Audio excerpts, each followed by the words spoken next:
In my last video, I went over NBA players that are surprising everyone. And if a new generation comes, that means the old generation of players are going to be gone soon. So let's go over the question of who are some NBA stars that are falling off.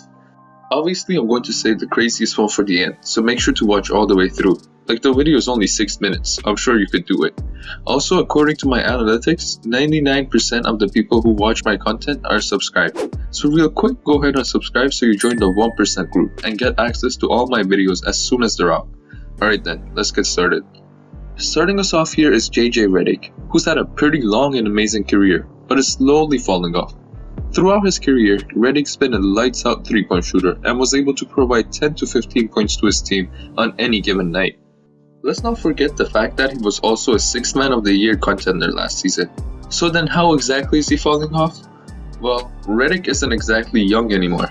Right now, he's 36 years old, and that's an age where an NBA player is either already retired or is slowly losing value.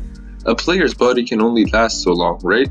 I mean, unless you're LeBron, then it's a whole different story. This season, he has dropped to only 8 points per game and isn't exactly providing the same kind of offense to his team.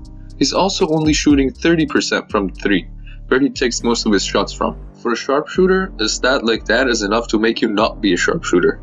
Obviously, this could also just be a slow start. Even if he does fix up his performance, it'll still be a drop from his past season. All in all, I hope that he can turn it around and prove that age is just a number.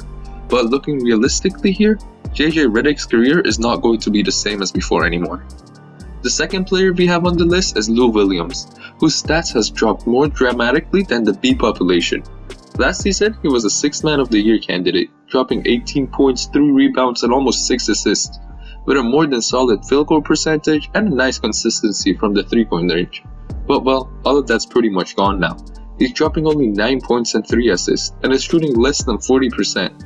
I don't know how something like this can happen over the course of an off-season.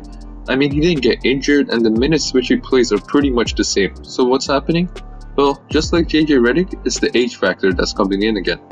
He may not look like it, but Lou Williams is 34 years old, and this is usually the age where your body just can't do what it's used to. He's also been experiencing some hip issues which made him sit out a couple games, which could be another factor for what's happening. Again, just like any other player in this list, Williams' performance to start the season could just be an outlier and it could bounce back at any second. But I personally think that the old Lou Williams, the 3-time 6th Man of the Year, is gone and it's unlikely that we'll ever see him again. Next on the list, we have DeMarcus Cousins. The 4-time NBA All-Star has recently moved to the Rockets and well, he's not exactly the same as before. Cousins is coming off of a torn Achilles, a torn left quad, and a torn ACL. And well, even if he were Superman, you couldn't be the same after that many injuries. There was hope for him in the preseason, where he looked somewhat like his old self again. But so far into the season, none of that has happened. He's averaging only 8.8 points per game and is only shooting 32% from the field and 28% from 3. And those percentages aren't something that you see that often from an NBA player, nevertheless from a former All-Star. Just a couple games ago, he went 2 for 16, which clearly shows that something's off with him. Another interesting stat is that before Cousins' usage range was ranked in the 98th percentile or higher among big men for most of his previous season. In simpler words, that means that when Cousins was on the court, regardless of the team, the offense ran through him. But now that has dropped significantly and he isn't being used nearly as much when it comes to offense. Even though he's only 30 years old, Cousins' career hasn't always been a smooth ride, with countless injuries along the way, and obviously that starts having an effect on how he plays. Unless something magical happens or he figures out a way to be more useful for his team, I personally see DeMarcus Cousins' career as a boulder rolling off of a hill, coming closer to the bottom as every game passes. Sorry for getting philosophical there. The next player I'm going to talk about is Blake Griffin, and here's a little bit of a history which will probably help with the explanation. A couple years back, Griffin used to be the kind of player who relied heavily on athleticism and used that to dominate opponents. I mean, everyone remembers the dunk contest where he jumped over a car, right? But then in the past year or two, he started changing his game to fit the modern era of basketball, which means having more of a dribble package, shooting threes, and creating opportunities for himself off the dribble. Everything's still fine, and that season he went on to average 25 points with a solid stat sheet overall. Now last season is where it all started to go downhill.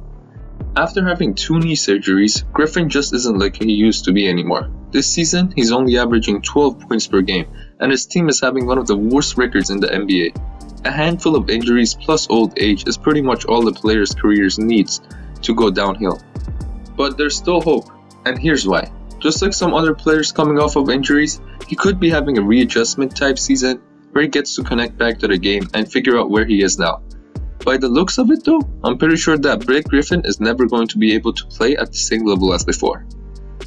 The final person we have on this list is Russell Westbrook, and as much as I hate to admit it, his MVP and crazy triple-double days are pretty much over.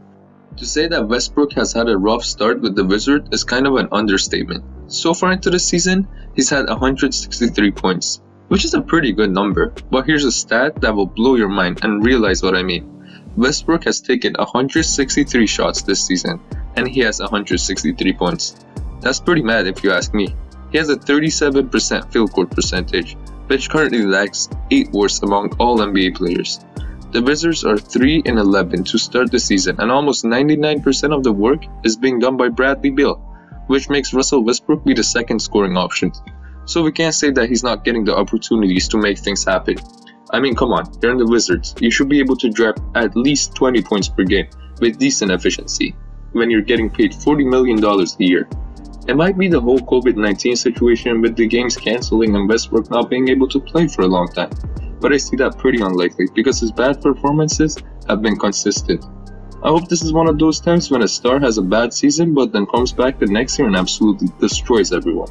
But if it's not something like that, I think it's time to say goodbye to Russell Westbrook's legendary career. If you made it this far into the video, you might as well go ahead and subscribe so that you'll be able to get more videos like this. And I promise you there aren't that many people making these, so if you want to see content that's found nowhere else, you should subscribe. Comment on the video and tell me if I missed any other players who are falling off. Well, that's pretty much it. I'll see you next time.